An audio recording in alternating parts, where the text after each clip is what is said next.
bitches that want me but they can't get money, Reese. All they boyfriends that wish they could swap their living with me. Contratar algo, o sea, quieres un préstamo, pues te obligan a contratar otra cosa. En fin, te hacen un poco de chantaje ahí, ¿no? Sí. Y entonces al final te venden el producto, no que mejor te viene a ti, sino con el que más ganan ellos, ¿no? Ahí son comerciales, puros comerciales, tú te fías porque ves ahí en tu banco de toda la vida, pues ahí me quedará lo mejor para mí. No, quiero lo mejor para él porque es... Sí, una cartera núcleo, como has comentado, daría igual, si añades, por ejemplo, un indexado del MSCI World o del SP500, daría igual irte a un indexado o a un ETF. Entonces muchas veces son comisiones abusivas, muy altas, que bueno, la comisión al final pues es una de las pocas cosas que en inversión tú realmente puedes controlar, lo que tú pagas por invertir. Estás pagando mucho, al final eso te va contra ti, o sea, lo estás pagando tú, va contra tu rentabilidad y a largo plazo pues es menos dinero que compone, con lo cual una diferencia de tan solo 1% puede suponer cientos de miles de euros en unos años. ¿Qué sería mejor, irte a un SP500, MSCI World o los dos en una cartera núcleo? Porque el índice lo hace, entonces por eso es tan difícil que la gestión activa bata en el largo plazo a los índices, porque están con personas detrás que muchas veces cometemos errores y no los asumimos y tenemos orgullo y nos cuesta reconocer que nos hemos equivocado, ¿no? Sobre todo... Si estás viendo este vídeo, quiero anunciarte que en Trabaja tu Dinero hemos abierto el canal de Patreon para publicar por ahí información económica exclusiva con 3 niveles de suscripción. Y lo mejor de todo es que durante el mes de junio será gratuito sumarte al chat de difusión, donde recibirás las últimas horas del canal y también resolveremos algunas de las dudas que te surjan sobre inversión, actualidad económica o mercados. En la descripción del vídeo tienes el enlace para acceder al canal de Patreon. En el programa de hoy tengo el honor de tener a un invitado de excepción como Pablo González Vidal, que es creador del Proyecto K, tiene más de 10.000 seguidores en LinkedIn. Yo recomiendo desde aquí que vayáis después de ver esta entrevista directamente a su perfil porque es muy interesante todas sus publicaciones. Además, durante más de 5 años fue gestor de fondos y director de inversiones y ha popularizado un eslogan que a mí me gusta mucho, que es no más fondos basura. Así que Pablo, bienvenido y muchas gracias. Muchas gracias, Patricia, a ti por la invitación. Un placer. Yo quería empezar preguntándote por una pregunta ya muy directa, y es que cuando un inversor va a elegir un fondo de inversión, al final lo primero que nos fijamos siempre es en la rentabilidad, ¿no? Anualizada, lo que sea, te metes en Morningstar o en el folleto y nos vamos a la rentabilidad. Pero claro, tú que mejor que tú, casi nadie nos puede hablar de esto, ¿en qué se tiene que fijar un inversor para que no se centre solo en la rentabilidad y no se deje llevar por ese gancho? Sí, es la típica cuestión que todo el mundo busca al invertir, ¿no? Que es el objetivo final, ¿no? Nadie invierte más que por rentabilidad, ¿no? Al final lo que queremos es ganar dinero, eso está claro. Lo que pasa es que, claro, lo primero que tú tienes que mirar no es la rentabilidad, sino un poco el riesgo que tú quieres asumir para estar cómodo con tu perfil de riesgo, ¿no? Porque hay una frase que me encanta que dice: no apuestes tu estilo de vida, ¿no? No inviertas tu estilo de vida, ¿no? Porque si tú estás asumiendo más riesgo del que puedes permitirte, probablemente no duermas bien por la noche, en fin, no aguantes la inversión el tiempo necesario para recoger los frutos, ¿no? Y al final, el mejor inversor no es el que al final es el que se siente en su inversión y es capaz de rentabilizarla, ¿vale? No el que está moviéndose todo el día cambiando de producto, ¿no? Entonces, a la hora de fijarse en un fondo de inversión, más que fijarse en rentabilidad, hay que fijarse, digamos, en la cartera en su conjunto, ¿no? Porque al final la cartera está compuesta, es como el cuerpo humano, ¿no? Si tú le cortas una parte, pues ya está mutilado, ¿no? Entonces, la cartera tiene que tener un sentido, ¿no? No tienes que mirar los activos individuales, sino el conjunto.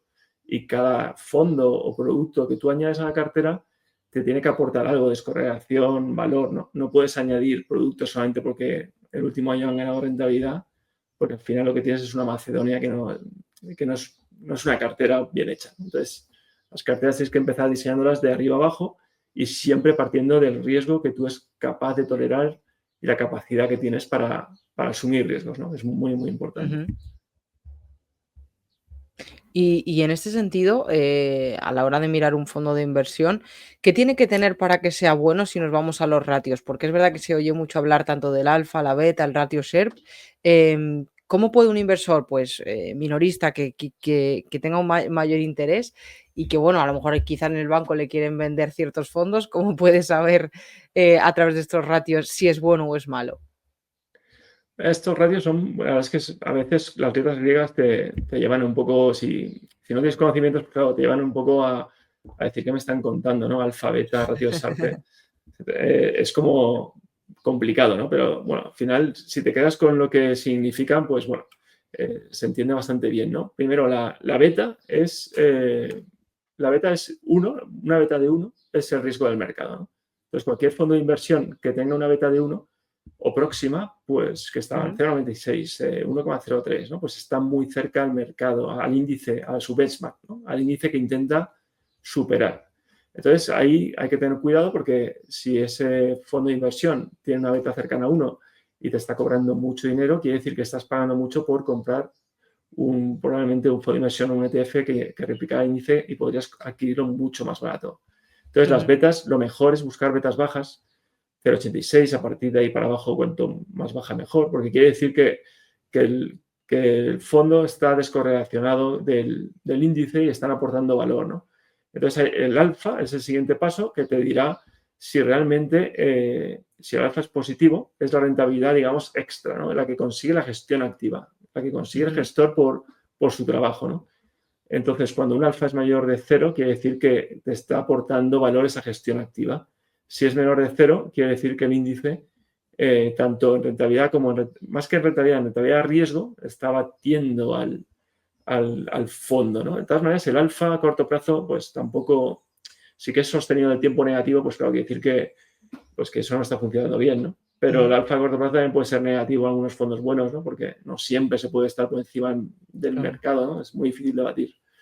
Y luego el ratio de SAT, digamos, es un poco lo que te pone en contexto el ratio de rentabilidad-riesgo, ¿no? Es la rentabilidad que tú obtienes por unidad de riesgo. Porque si tú solo miras la rentabilidad, estás quedando con solamente una parte de información. Tú no sabes, si 2 fondos han ganado un 20% el último año, tú no sabes cuál elegir. Entonces, tienes que saber el riesgo que han asumido para obtener ese 20%. Claro. Igual uno ha asumido un riesgo muy alto y el año que viene se pega un batacazo, ¿no? En cambio, el otro ha obtenido ese 20% prácticamente con unas muy suave, ¿no? Asumiendo muy poco riesgo. Entonces, claro, el ratio de SAR te pone de manifiesto eso. ¿Cuál es el que mejor lo ha hecho con el mismo riesgo, ¿no? Entonces, ¿quién ha tenido más rentabilidad por unidad de riesgo? Entonces, claro, es fundamental a la hora de comparar dos fondos que van a invertir en renta variable o en renta fija, siempre comparando iguales, no puedes comparar un fondo de ratio de SAR de renta variable con una renta fija, ¿no? Porque la volatilidad es diferente. Pero sí que vas a invertir en renta variable, pues ahí sí que puedes comparar con el ratio de SAR, ¿no? Que tiene más alto, quiere decir que lo ha hecho mejor en renta de riesgo, que su gestión es de mayor calidad, ¿no? Entonces entiendo que lo ideal sería una beta por debajo de 0,86, como has comentado, un alfa positivo y luego al compararlo que el ratio Sharpe el que sea más bajo de los dos, ¿no? Por hacer un resumen de lo que nos acabas de comentar. El ratio de Sharpe más alto. O sea, más alto. ratios de Sharpe, Vale. sí. Porque rentabilidad menos la ecuación es bastante sencilla. Es la rentabilidad menos la rentabilidad libre de riesgo, que es la que se paga por ejemplo, en Europa el bono alemán a corto plazo, y dividido entre la volatilidad. Entonces, cuanto más alto, quiere decir que tú estás obteniendo más rentabilidad por unidad de riesgo. Entonces, ratios de SAR, por ejemplo, por encima de 1 son una maravilla y muy difíciles de ver en el largo plazo, ¿no? Normal es tener un ratio de SAR 0,80, ya es una maravilla. Y bueno, de ahí para abajo, pues cuanto más bajo, pues lógicamente peor. Vale. Oye, pues muchas gracias por esta aclaración, porque yo creo que esto es muy útil para todos los que nos están viendo. Luego quería preguntarte también por ese mantra que tienes de no más fondos basura, que a mí me gusta mucho, y te pediría, ¿qué es para ti un fondo basura? Porque hemos hablado ahora de qué tiene que tener un fondo bueno y qué es un fondo basura. Bueno, fondo basura es, al final es cuando tú pagas por algo que realmente no te aporta el valor de lo que estás pagando, ¿no? Entonces, muchas veces son comisiones abusivas, muy altas, que, bueno, la comisión al final, pues, es una de las pocas cosas que en inversión tú realmente puedes controlar, lo que tú pagas por invertir. Estás pagando mucho, al final, eso te va contra ti. O sea, estás pagando tú, va contra tu rentabilidad y a largo plazo, pues, es menos dinero que compone, con lo cual una diferencia de tan solo 1% puede suponer cientos de miles de euros en 20 años, ¿no? Entonces, a corto plazo no te das cuenta, es como el veneno, te va matando lentamente, pero realmente a largo plazo es brutal, ¿no? Entonces, cualquier fondo de inversión primero, que no diga lo que hace, o sea, que no haga lo que dice que hace, ¿no? Que eso muchas veces tiene una política de inversión y luego hacen lo que les da la gana. Que da un coste muy alto. Y luego, por ejemplo, tiene una beta que estamos comentando cercana a 1 con un coste muy alto. Entonces, es una falsa gestión activa. Están replicando un índice con comisiones abusivas, ¿no? Y luego que muchas veces la información es totalmente opaca, ¿no? Son fondos de inversión que yo he visto auténticos prospectos de decir, estos realmente lo pueden hacer, que están comprando sus propios bonos, en fin, opacos, ¿no? Que no saben realmente lo que hacen y eso hay que huir, ¿no? Porque al final, pues no sabes al final la rentabilidad de dónde viene y el riesgo que están asumiendo. Entonces hay que tener cuidado con ese tipo de fondos que son muy caros y que realmente no te aportan ningún valor. ¿Y qué puede hacer el inversor? ¿Cómo puede mirar esto para protegerse y no caer en un fondo de este estilo? Bueno, al final, por ejemplo, siempre cuando tú vas a invertir en un fondo de gestión activa, pues, por ejemplo, la beta es un indicador muy bueno, ¿no? Porque betas por debajo de 1, pues realmente quiere decir que ya el fondo por lo menos no está haciendo lo que hace el índice, ¿no? Porque si tú tienes una beta de 0,80, pues bueno, ahí ya está aportando algo, ¿no? Porque cuando un Claro. fondo replica un índice está pegado a 1, ¿no? Entonces, ya eso ya te advierte de que están haciendo gestión activa realmente. Luego les puede ir mejor o peor, ¿vale? Pero por lo menos están diciendo están haciendo lo que dicen que hacen. ¿Vale? Luego el alfa, pues normalmente si tienen la beta baja y les va bien, pues será positivo. El alfa no tiene por qué ganar más que el índice. Puede ser que esté ganando menos, pero con menos riesgo y aún así tenga el alfa positivo, ¿no? Entonces, estas dos cosas al final te ayudan a ver que el fondo de inversión donde tú estás invirtiendo, si es caro, si tiene una comisión alta, pues claro, al final te estás pagando por algo que te aporta valor, ¿no? Porque pagar por algo que puedes pagar un 0,10%, estás pagando un 2%, pues claro, al final eso es una brutalidad de dinero que se te va y que va en tu contra, ¿no? Y es lo que siempre digo, ¿no? Esta es la única industria, esta industria financiera, donde se paga más por algo peor y la gente sale contenta. En ninguna otra industria pasa algo así. Tú imaginas de ir a comprarte no voy a decir nombre de coches, pero un utilitario barato y pagar como si fuera un Ferrari y salirte encantado del concesionario. A nadie se le ocurre, ¿no? Pues aquí sí, aquí te clavan un fondo basura un 2% que realmente no estás pagando más que por invertir en el mercado y sales contento, ¿no? Sí, además bueno, uno de los nichos donde más pueden aflorar estos fondos basura, ahora me lo dirás tú mejor, es los fondos que tienen las gestoras de los propios bancos tradicionales de España, ¿no? Hace poco estuvo en el canal José Manuel Marí Cebrián, que nos decía que los fondos que te vende el banco suelen ser buenos para los bancos, pero no buenos para el inversor. Entonces yo quería preguntarte si esto es cierto, porque por desgracia, la mayoría de inversores españoles pues tienen sus inversiones en los fondos de los propios bancos.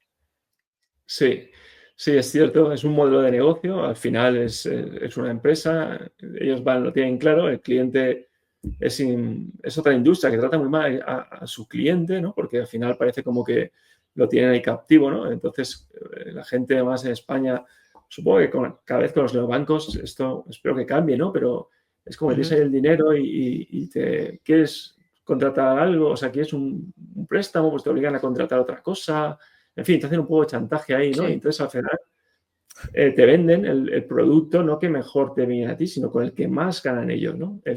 Ahí son comerciales, puros comerciales, tú te fías porque ves ahí un tío en tu banco de toda la vida, pues ahí, me querrá Claro. lo mejor para mí. No, quiero lo mejor para él porque es con lo que más gana el banco, con lo que más va a ganar él y tiene un objetivo de colocar ese mes esos fondos de inversión a cuanto más gente mejor, ¿no? Entonces, claro, hay que tener mucho cuidado con los fondos comerciales de los bancos, fondos de inversión de los bancos, porque es que son realmente fondos basura la mayoría, ¿no? Un 99% me atrevería a decir que no aportan absolutamente nada más que al banco, ¿no? Y eso es, bueno, pues para mí es una falta de ética brutal, porque no debería estar más regulado, la verdad. Y un inversor que a lo mejor nos esté viendo y nos haya escuchado toda esta primera parte y piense, bueno, ¿y de qué tipo de fondos tengo que huir sí o sí? ¿Y dónde puedo encontrar un valor? Si es quizás en las gestoras más especializadas, tanto españolas como internacionales, o dónde podría encontrar ese valor que no sean los típicos fondos de los bancos. Sí, es una buena pregunta. Al final, mira, yo defiendo mucho la estrategia que se llama núcleo satélite, ¿no?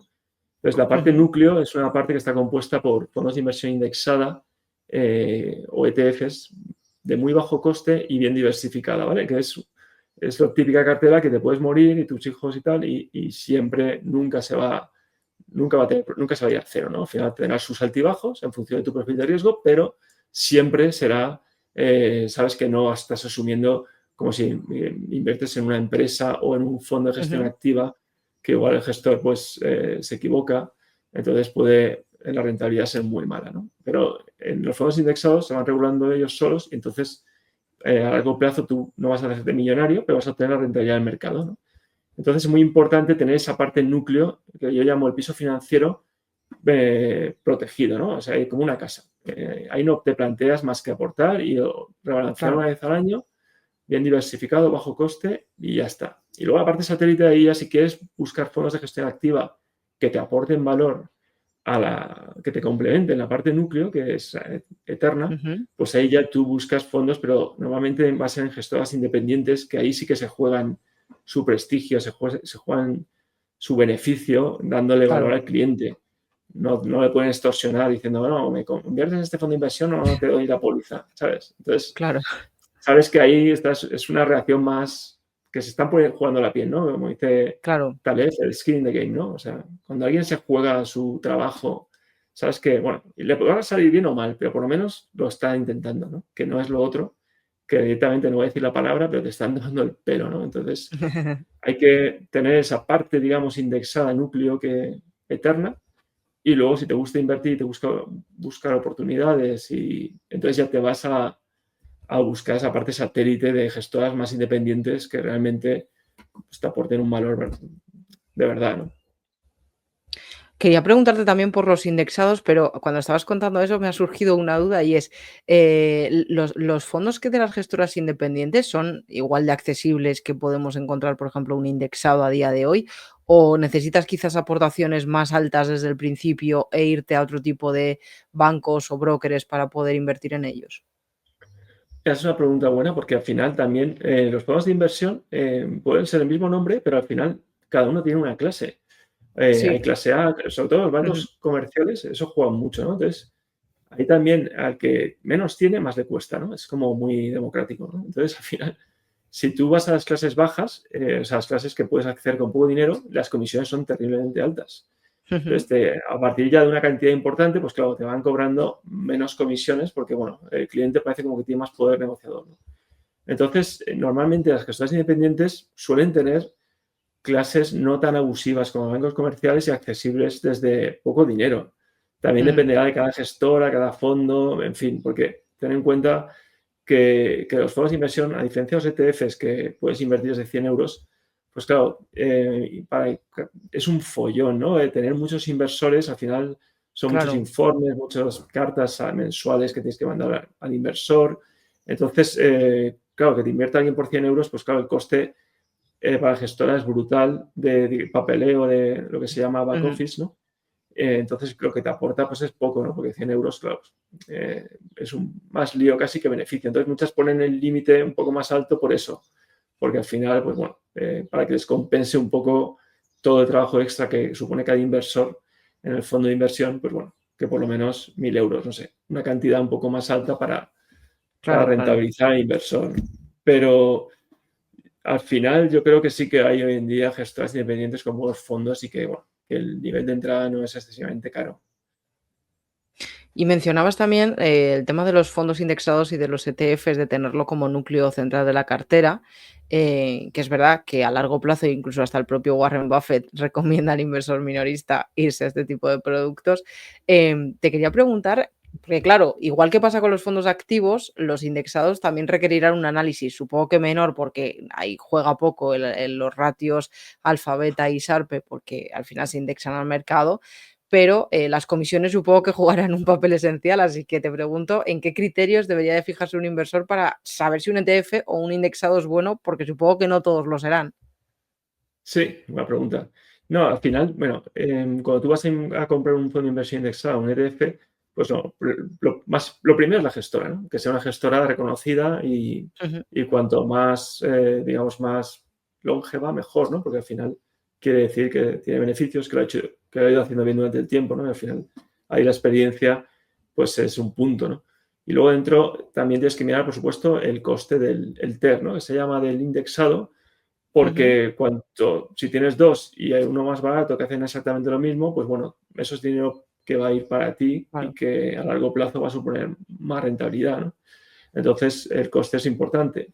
Luego también el tamaño, ¿no? El tamaño, los fondos que gestionan, pues al final tenemos que tener en cuenta que una gestora es una empresa que también tiene beneficios y si el ETF o fondo de inversión indexada tiene muchos millones bajo gestión, quiere decir que ese fondo, ese ETF va a ser rentable para la gestora y lo va a mantener en el tiempo, no lo va a liquidar, ¿no?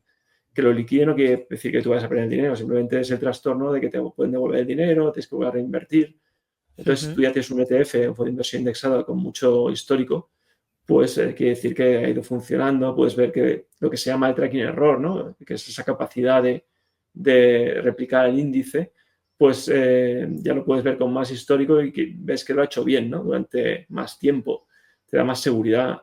Luego, el tipo de réplica, ¿no? Porque hay dos tipos de réplica. Hay una réplica que se llama física y una que se llama sintética. Entonces, la réplica física, realmente el fondo de inversión o el ETF compra la cartera de acciones. Tú imagínate que está replicando al SP500, compra todas las acciones del SP500 a tu nombre, tú tienes tu parte correspondiente de cada acción del SP500, entonces tú eres dueño en propiedad de esas acciones, de esas empresas, ¿no? Con lo cual es mucho más seguro que el de réplica sintética, que al final lo que hace es llegar a lo que se llama un swap, un contrato con un banco de inversión, una tercera parte, y esa tercera parte le paga la subida del índice. Con lo cual, la gestora no tiene que comprar esa cesta de acciones de SP500, sino simplemente pues, es mucho más cómodo para la gestora e incluso puede traquear mejor el índice porque al final le va a pagar exactamente lo que suba menos las comisiones, menos lo que le cueste el contrato. El inconveniente que tiene, y en finanzas son todos riesgos, es lo que se llama riesgo de contrapartida, ¿no? Que en un momento dado, con quien tú tienes ese contrato, el banco de inversión, pues tenga problemas y no te pueda pagar la subida del índice, con lo cual tú podrías perder el dinero, ¿no? Entonces, como queremos evitar todo ese tipo de riesgos, ¿no? Porque al final si hay muchos, pues de réplica física ese riesgo no lo tienes, ¿no? Porque está tu nombre. Entonces, bueno, nos vamos a quedar siempre con la réplica física sobre la sintética si podemos elegir. Y por último, el tipo de se acumulan o distribuyen los beneficios, por ejemplo, de los dividendos, ¿no?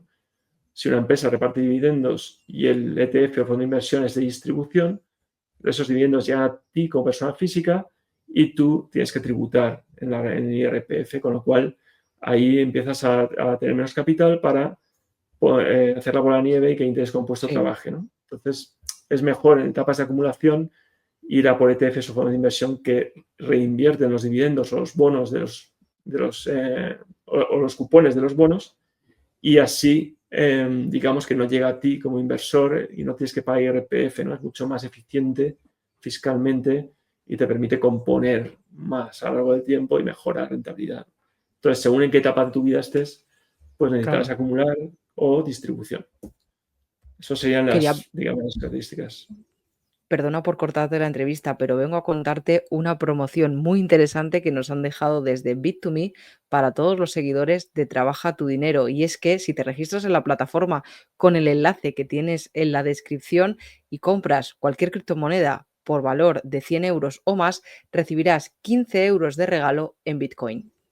Quería preguntarte, Pablo, en este punto, porque muchas veces a mí me preguntan, oye, ¿es lo mismo un fondo indexado que un ETF? Yo estoy un poco ya, lo he repetido muchas veces y aquí te pregunto, si en una cartera núcleo, como has comentado, daría igual, si añades, por ejemplo, un indexado del MSCI World o del SP500, ¿daría igual irte a un indexado o a un ETF?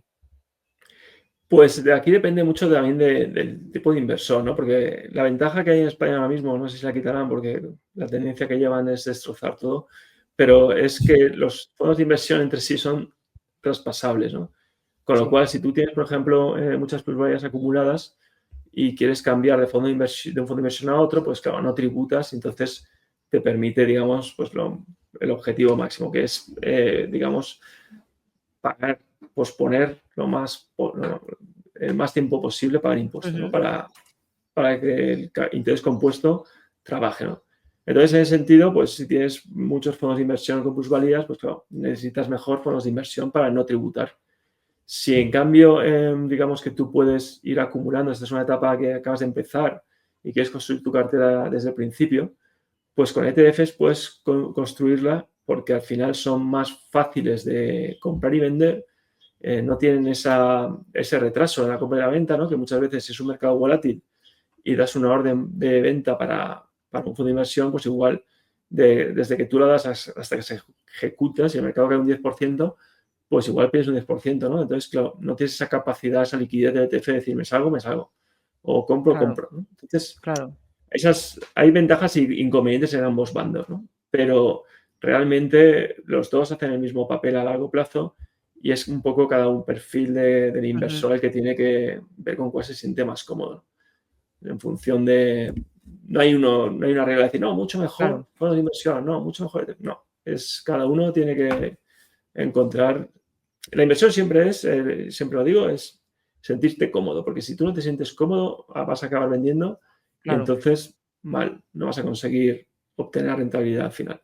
Entonces, lo más importante es tú estar cómodo y entonces, si estás más cómodo con ETFs o con fondos de inversión, con lo que menos toques al final, porque si al final también los ETFs tienen esa ventaja y esa desventaja, que es muy fácil comprar y vender y a veces mucha gente pues está todo el día con el dedo en el botón y acabas pues haciendo rico al broker, pero tú no obtienes la rentabilidad, ¿no? Entonces, es muy importante crear esa burbuja alrededor del núcleo para protegerte de ti mismo, que es el peor enemigo a la hora de invertir. Y quería, ahora que hemos hablado de fondos activos y de los indexados, hay una pregunta que me gustaría hacerte y es, ¿por qué el 90% de los fondos indexados lo hacen mejor que los fondos activos de renta variable? Esto sí.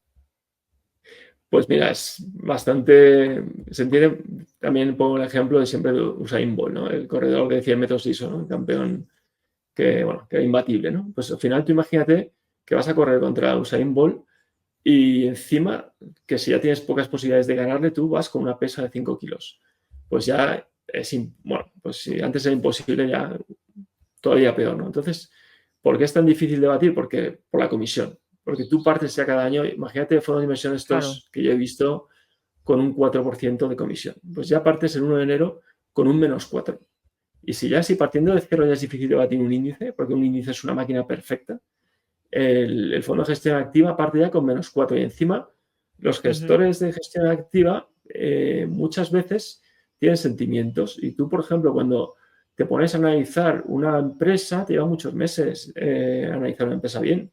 Entonces te casas con tu idea, te gusta, te has creído, es tu idea, es tu orgullo, ¿no?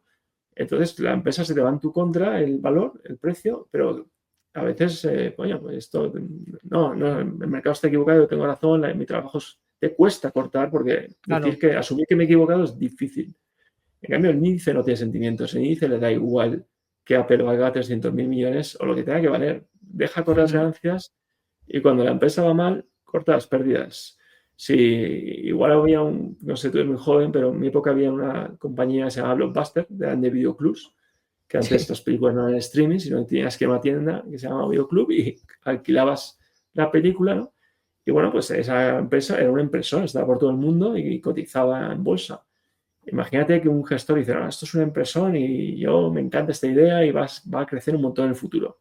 Y llega Netflix y se la come. Y entonces el gestor dice, no, esto no puede ser, es muy buena porque va a aportar, en fin, ahora va a alquilar videojuegos, lo que sea.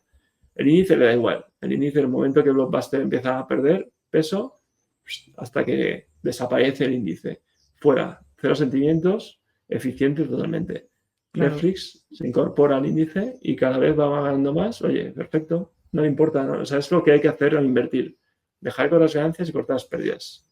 Y el índice lo hace. Entonces, por eso es tan difícil que la gestión activa bata en el largo plazo a los índices, porque están con personas detrás que muchas veces cometemos errores y no los asumimos y tenemos orgullo y nos cuesta reconocer que nos hemos equivocado, ¿no? Sobre todo cuando nos pagan por por batir al índice. Y si no lo bates, pues claro, te juegas ahí el cuello, ¿no? Oye, qué buen ejemplo, me ha encantado, Pablo, la verdad. O sea, lo he visto muy claro cuando estabas hablando, se me estaba como iluminando la cabeza. Digo, "Oh, qué bien explicado la efectividad que tienen los índices a los largos plazos". Y quería también preguntarte, porque me ha surgido hoy la duda, que estaba leyendo un informe del dólar que ha sacado Morgan Stanley y demás, Goldman Sachs y demás. ¿Qué importancia tiene la divisa si cogemos, por ejemplo, un indexado, un ETF del SP 500 que está en dólares? Y sobre todo si en los largos plazos influye o al final es algo que no impacta tanto. Muy buena pregunta, porque al final el riesgo de divisa siempre está ahí presente, ¿no? Si tú inviertes en un país que no tiene tu divisa, lógicamente estás haciendo una Claro. inversión en otra divisa que va a fluctuar contra tu divisa base, ¿no? Que se llama. Entonces, es recomendable. En mi opinión, para mí, cuando tú inviertes en renta variable a nivel mundial, por ejemplo, no proteger la divisa enriquece tu cartera porque no solamente estás invirtiendo en empresas de Estados Unidos, de Suiza, de Canadá, de Australia, Japón, donde sea, sino que encima estás comprando dólares americanos, dólares canadienses, dólares Ujú. australianos, francos suizos, libras, yenes. Entonces, tienes una cartera más rica, ¿no? Entonces, como la volatilidad de las divisas, la fluctuación es más baja que la renta variable, entonces a largo plazo encima tienden a oscilar, no se van a ir las divisas, el euro dólar no se va a ir a 100, siempre tiene un Ujú. punto de equilibrio, ¿no? Entonces suelen compensarse y sí que es verdad que disminuyes tu volatilidad de la cartera sin perjudicar la rentabilidad a largo plazo, con lo cual en renta variable yo prefiero no cubrir la divisa, ¿vale? Porque no te aporta valor, encima el coste de cubrir la divisa te va a restar rentabilidad y, bueno, a largo plazo pues eso pesa. Entonces, en renta fija cambia la película, porque en renta fija sí que la volatilidad que tiene una divisa es mayor que la volatilidad de renta fija. Tú cuando inviertes en renta fija, realmente tú vas a invertir en algo seguro, descorrelacionado a renta variable. Lo que no buscas es rentabilidades altas, tú buscas tranquilidad. Ujú. Entonces, si tú inviertes, que mucha gente ahora se oye por ahí, no, es que el bono americano hace 10 años está a 5%, ¿no? O bueno, a 30 años. Pues yo Ujú. invierto en dólares, pero claro, tú estás invirtiendo en otra divisa, por ejemplo, que este año se ha ido ya un menos 15%, ¿no? El euro se ha Sí. revalorizado un 15% contra el dólar por ganar un 5%. Entonces estás perdiendo un 15 para ganar un 5. Entonces, claro, ahí ya no compensa porque la volatilidad de las divisas Claro. es mucho más alta que la de bonos, ¿no? Entonces, en bonos, renta fija, sí que tienes que cubrir la divisa porque ahí tú no puedes permitirte el riesgo de tipo de cambio. Pero en renta variable no, en renta variable yo prefiero no cubrirla porque ahí sí que te aporta una extra diversificación y te mejora mucho la reacción rentabilidad-riesgo de la cartera. Y en renta fija que lo comentabas, ¿sería mejor irte a fondos activos o a indexados? Porque es verdad que en esta categoría los indexados no suelen batir tanto a los fondos activos. Entonces, si nos puedes explicar un poco qué puede ser mejor en estos casos.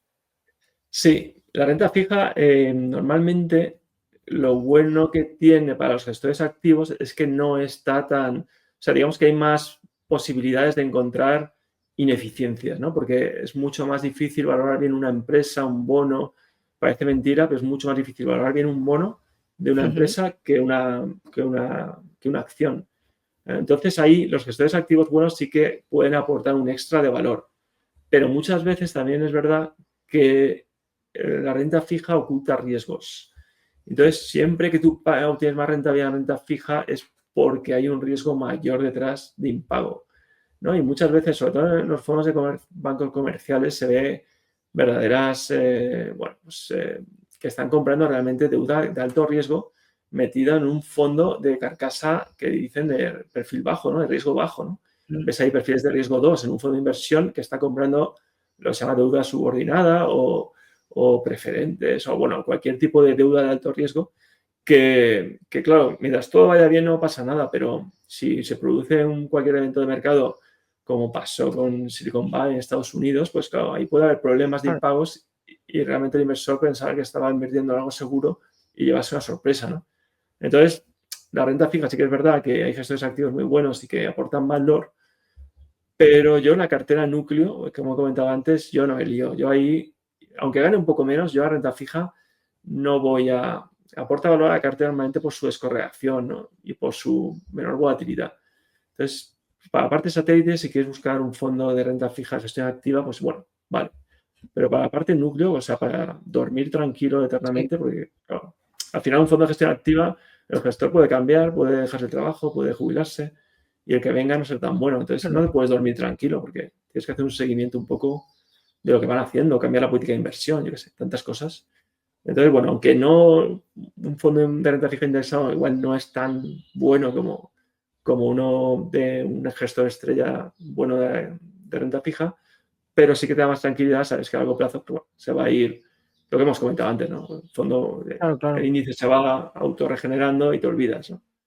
Entonces, tienes esos pros y esos contras, ¿no? Hay que tener siempre, cuando inviertes en fondos de gestión activa, pues hay que estar un poco más encima, ¿no? Porque pueden cambiar tantas cosas que te pueden llevar sorpresas.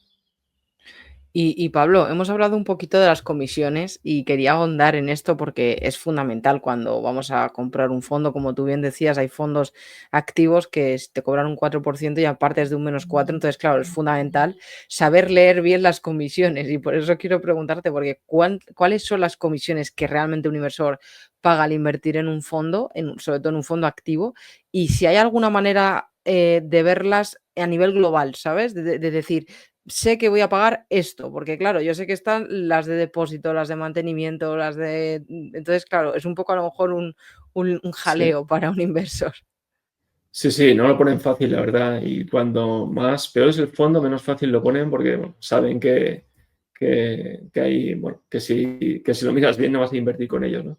Entonces están las comisiones, están las típicas, ¿no? Que es la comisión de gestión, ¿no? Que es la comisión que te cobran por supuestamente gestionar activamente el fondo y que, bueno, comparada con los indexados que pueden estar entre un 0,08, un 0,30 o depende del indexado si es más complicado o menos, pero bueno, muy bajas, ¿no? Comparadas con un fondo de gestión activa que igual tiene una comisión de gestión del 2%, ¿no? Entonces, ahí la comisión de gestión, la comisión lo que se llama depositaría, que es, pues el depositario es el que cuida los activos, ¿no? Esas comisiones, perdón, son lo que se llama explícitas, ¿no? Son comisiones que tú sabes que estás pagando y que se descuentan en lo que se llama el TER, ¿no? Que puedes consultar en páginas como Morningstar, que tienes ahí el TER del fondo, ¿no? Que es en inglés el Total Expense Ratio, ¿no? Que es el gasto total del fondo. Entonces, bueno, ahí tienes por un lado esas comisiones, pero luego tienes otras comisiones que se llaman implícitas, que son peores porque al final no controlas y nunca, incluso no puede estar incluso esa rentabilidad, ¿no? Depende de cuándo las cobren, porque son comisiones que, por ejemplo, es de operativa, ¿no? De compra-venta. Entonces, imagínate lo poco ético que puede ser el tema, que hay gestoras, o sea, bancos que tienen su propia gestora y entonces, no, gestoras que tienen su propio broker.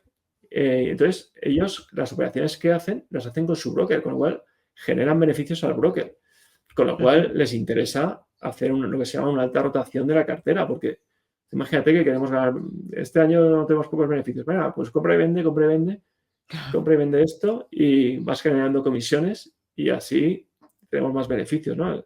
Y esto lo puedes ver cuando en la CNMV o en lo que se llama los informes que hacen los fondos por obligación cada trimestre o cada semestre a CNMV. Entonces ahí están obligados a declarar las operaciones vinculadas, ¿no? Entonces ahí te das cuenta que cómo operan con su propio broker y cómo generan comisiones ocultas, ¿no? Que pueden minimizar pues, tu rentabilidad, ¿no? Y entonces eso, bueno, pues hay que tener cuidado. Claro, si por ejemplo contratas una gestora que opera con un broker que no es de la misma gestora, es de tercera parte, pues claro, ahí ya no hay interés, no hay operación vinculada, ¿no? Porque va a operar lo mínimo posible pues para mejorar la rentabilidad del fondo, que al final los clientes estén contentos, ¿no? Entonces, por un lado está, digamos, las comisiones explícitas y luego están las implícitas que son más difíciles de ver. Igual que una que es súper tramposa, que es la comisión de éxito y que muchos fondos de estos basura la aplican, ¿no? Y eso hay que tener cuidado todavía más porque la puedes estar pagando sin tú haber ganado dinero, ¿no? Imagínate que es un fondo de inversión que tiene una comisión de éxito por batir a un índice. hay muchos que ni siquiera la tienen por batir un índice, simplemente la tienen por ganar dinero, o sea, por tener rentabilidad. Da igual lo que el índice haga, si yo he obtenido rentabilidad, aunque el índice haya sacado un 20% y un 5%, te voy a cobrar. Entonces, eso es todavía peor. Entonces, te cobran al año siguiente, imagínate que tú entras en el 1 de enero y te empiezan a cobrar la comisión de éxito del anterior. O sea, que es, claro, estás pagando la fiesta del otro sin tú haber ganado nada, ¿no? Entonces, hay que tener mucho cuidado. Yo no invertiría en fondos con comisiones de éxito, tienen que estar súper bien justificadas, porque la mayoría no están justificadas y es una manera de ir quitando dinero al inversor y bueno, para la gestora o el banco en este caso, ¿no? Entonces, y luego, por supuesto, la comisión de suscripción, esa no la paguéis nunca. O sea, solo faltaba hoy en día, con todos los productos que hay, tener que pagar porque Claro. dejar tu dinero, ponerlo en riesgo para invertirlo. O sea, no, eso está justificado en muy pocos casos. El reembolso podríamos justificarlo un poco más en el caso de determinados fondos de inversión que son menos líquidos para proteger a los que se quedan dentro, ¿no? Y así, pues, digamos, porque muchas veces en momentos de estrés de mercado, si hay una retirada masiva de dinero, pues claro, el gestor se ve obligado a vender las posiciones para devolver ese dinero y claro, puede ser que ese momento de mercado sea terrible, haya muy poca liquidez y penaliza a los que sí que se quedan, ¿no? Entonces ahí la comisión de reembolso yo la puedo entender. Ujú. En algunos fondos que no tienen mucha liquidez, pero la suscripción jamás, o sea, pues vamos, tiene que estar muy, muy, muy justificada y vamos, ya digo que se empiezas a sumar comisiones y joder, Sí. para recuperarte ya tienes que estar 3 años, o sea, que al final dices, es impensable. Claro, entonces entiendo con lo que nos has contado que es mucho más claro y transparente un indexado, un ETF, porque tienes el TER, que has explicado que es como el gasto total anual, frente a un fondo activo que a lo mejor tienes todo este tipo de comisiones ocultas que al final pues te minan la rentabilidad que tú esperabas, ¿no? Sí, sí, totalmente. Al final, el fondo de gestión activa, los hay muy buenos, pero tienes que ir a esos. O sea, algo es que te aportan valor a la cartera núcleo, que es tu piso financiero de largo plazo, bajo coste, bien diversificado, Ujú. que sabes que no va a pasar nada. Pero luego buscar un fondo de gestión activa, realmente tienes que pagar por algo que realmente estén diciendo, o sea, haciendo lo que dicen que hacen, porque pagar por algo que encima tienes ya en la cartera núcleo por 0,08% de gasto, Claro, pues es absurdo, ¿no? Es tirar el dinero, es regalar el dinero, ¿no? Entonces, la gente no entiende muy bien las hipotecas, ¿no? Cuando van a negociar el tipo de interés de hipoteca, ahí sí que lo entienden. Dice, ostras, tú imagínate que una hipoteca, en vez de pagar el 2%, dije, no, vas a pagar el 6%. Ahí la gente diría, ostras, ¿cómo el 6%? Pues en los fondos de inversión pasa, no, la gente no se fija y es peor porque las hipotecas, lo que pasa es que, claro, al ser inversiones normalmente apalancadas, los intereses suelen ser muy altos, pero en un fondo de ujú, inversión es peor porque tú cada vez vas a pagar más dinero, porque normalmente conforme te vas haciendo mayor, vas ahorrando más, vas claro. invirtiendo más y, claro, esa comisión es cada vez sobre más dinero, con lo cual tú cada vez pagas más dinero. En la hipoteca, ¿no? Cada vez vas amortizándola y los intereses más fuertes están en los primeros años, ¿no?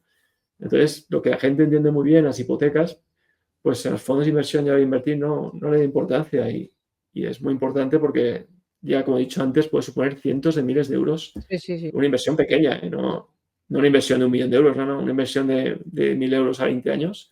Si tú inviertes con unas comisiones muy altas, te puede suponer más de 100.000 euros fácil. O sea, perder un 30-40% de rentabilidad, ¿no? O más, ¿no? Entonces, Joder. como es lo único que podemos controlar, realmente, Sí, sí, sí. depende de nosotros, tenemos que ser muy conscientes y pagar lo que toca, no más. Sí, es que yo veo que al final cuando se analizan fondos, pues se habla de muchas cosas, pero es verdad que las comisiones, pues al ser más ocultas o más difíciles de analizar, pues poca gente para en ellas, ¿no? Y quería preguntarte una cosa un poco quizá más técnica, ¿no? Pero es verdad, cuando vemos la rentabilidad anualizada de un fondo o de un ETF, ¿viene descontado ya las comisiones o no?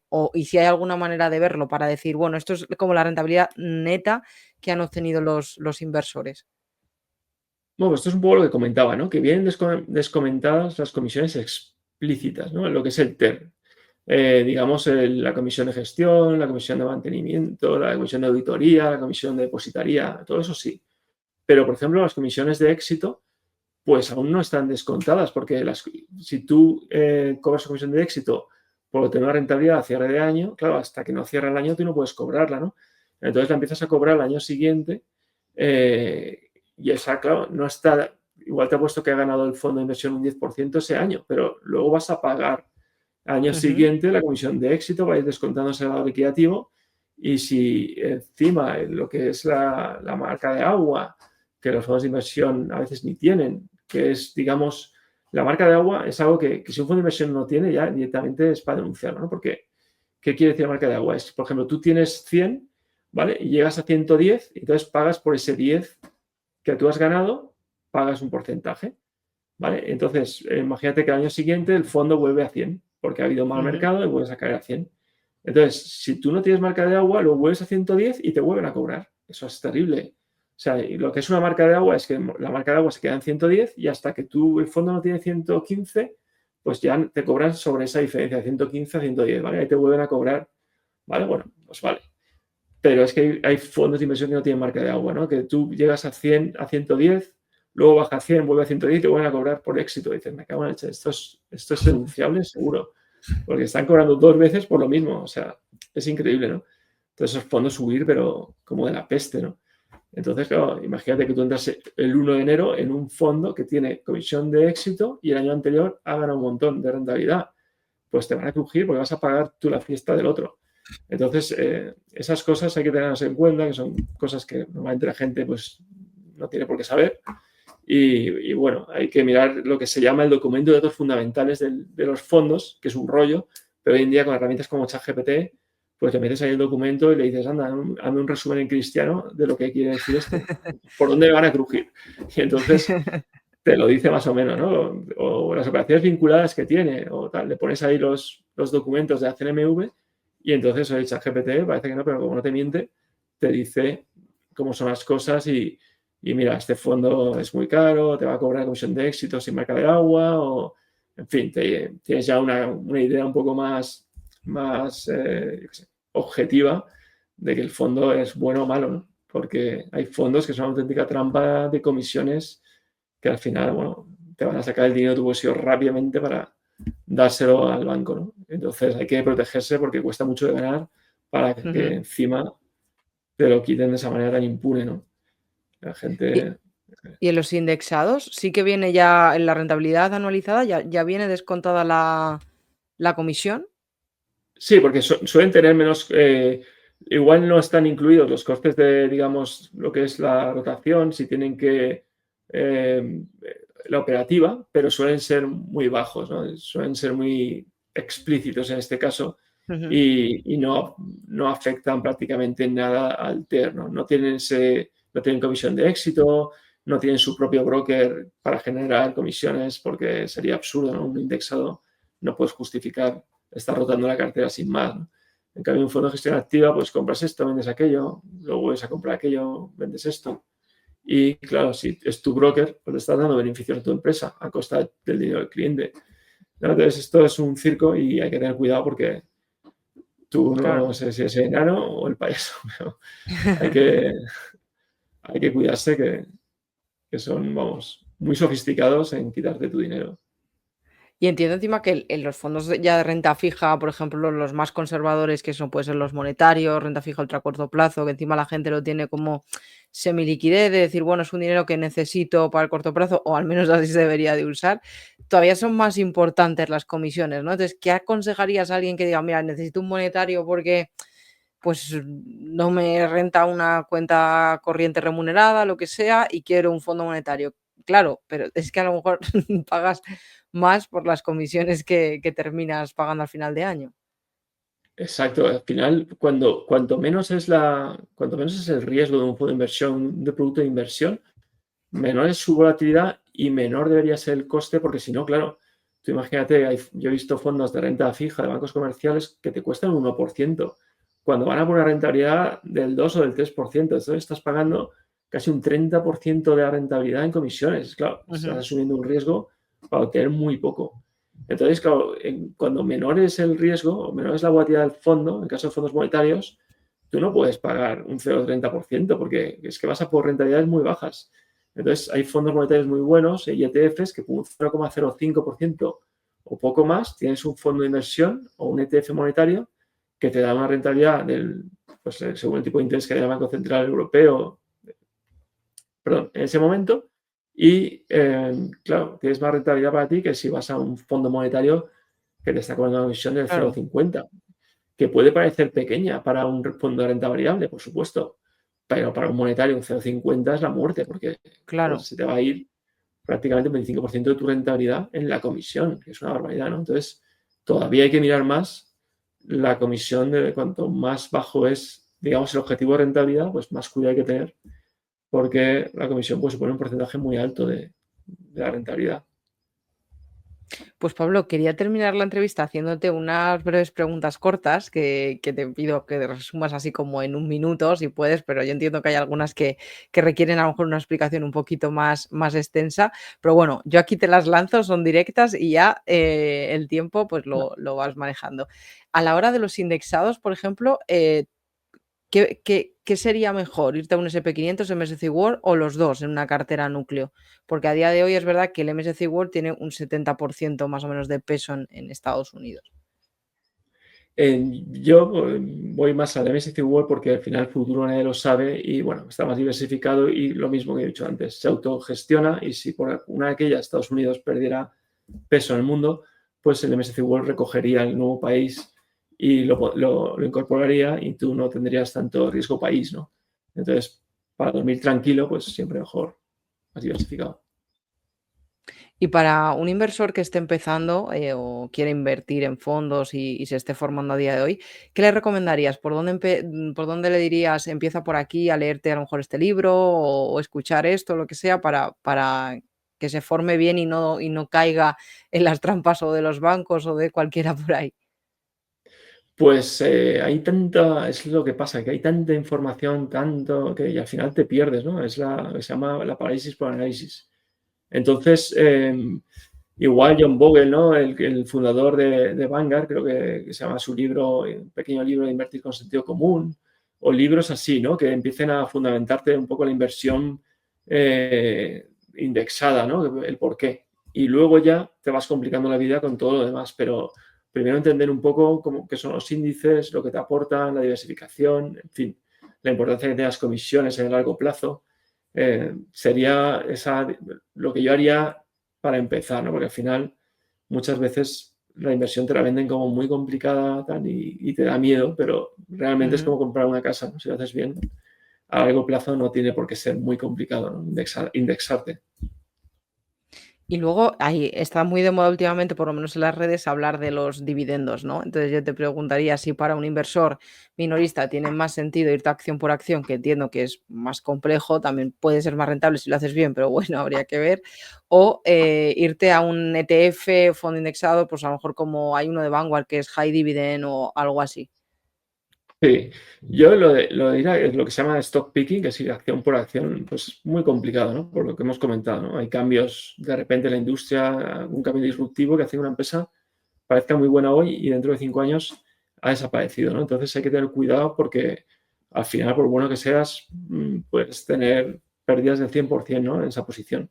Entonces, si quieres dormir tranquilo, yo recomiendo siempre mejor vía indexado, como dices, el Vanguard, ese de High Dividend o hay muchos, ¿no? Que invierten en empresas de dividendos y ellos mismos se van a autogestionar y si la empresa termina pues desapareciendo, como pasó con Blockbuster o cualquier otra empresa que se Kodak, BlackBerry, Nokia, ¿no? Empresas que han sufrido un cambio disruptivo, pues tú te evitas el disgusto, ¿no? Y claro, siempre vas a ganar menos rentabilidad que si aciertas con Eso es como el número de la lotería, ¿no? Si aciertas con el número de la lotería, pues te vas a forrar, pero la indexada es comprar toda la lotería, ¿no? Y bueno, vas a ganar menos, pero sabes que vas a ganar.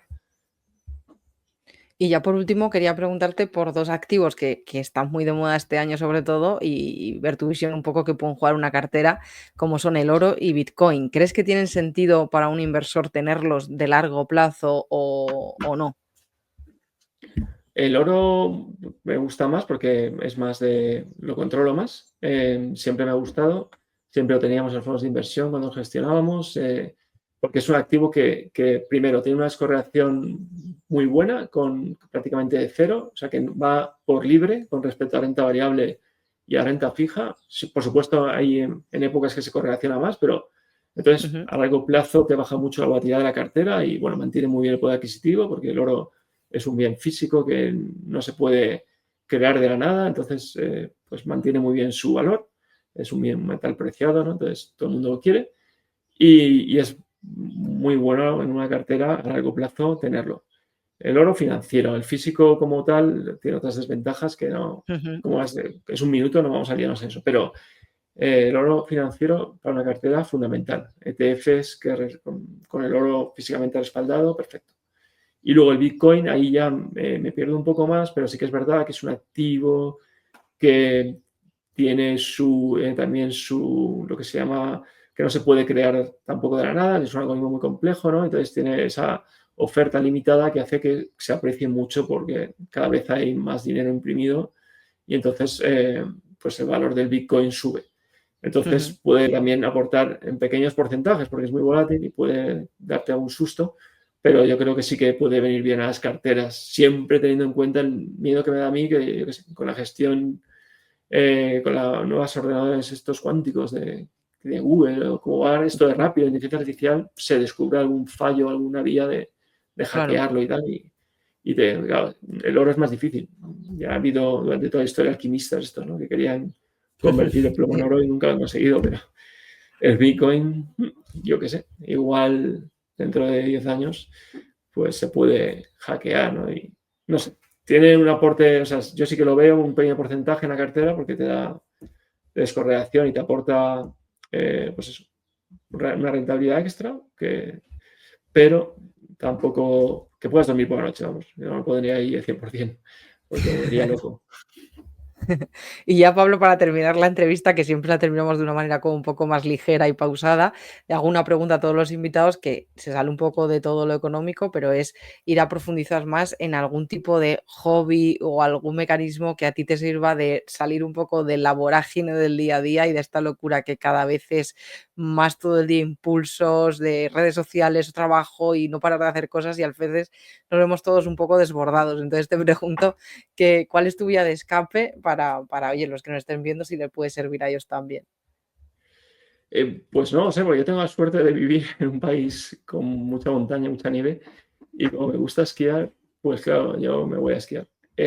Pero también tengo, ahora en verano que no puedo, pues me voy a por la montaña a pasear, que me encanta, y parece que no, pero cuando desconectas, paseando es brutal para no pensar en nada, sobre todo si no te llevas la tecnología encima, ¿no? Estás ahí todo el día mirando el móvil, es un rollo, ¿no? Sí. Entonces, cualquiera de estas dos cosas, ¿no? Cualquier cosa que te ayude a no mirar el móvil, pues a mí me viene fenomenal para limpiar la mente, porque Pues he intentado Pablo, meditar, pero no soy capaz. sí, a mí me cuesta también, ¿no? O sea, también, y muchos de los invitados coinciden contigo en lo de pasear, así que mira, es un tip que a muchos de los que nos estás viendo seguro que les ayuda. Así que Pablo, muchísimas gracias por pasarte por el canal de Trabaja tu Dinero. La verdad que ha sido un placer y ha sido una entrevista, yo creo que para ver repetidas veces porque yo he aprendido muchísimo. Muchas gracias, Patricia, por la invitación. Espero que sí, que haya servido para algo.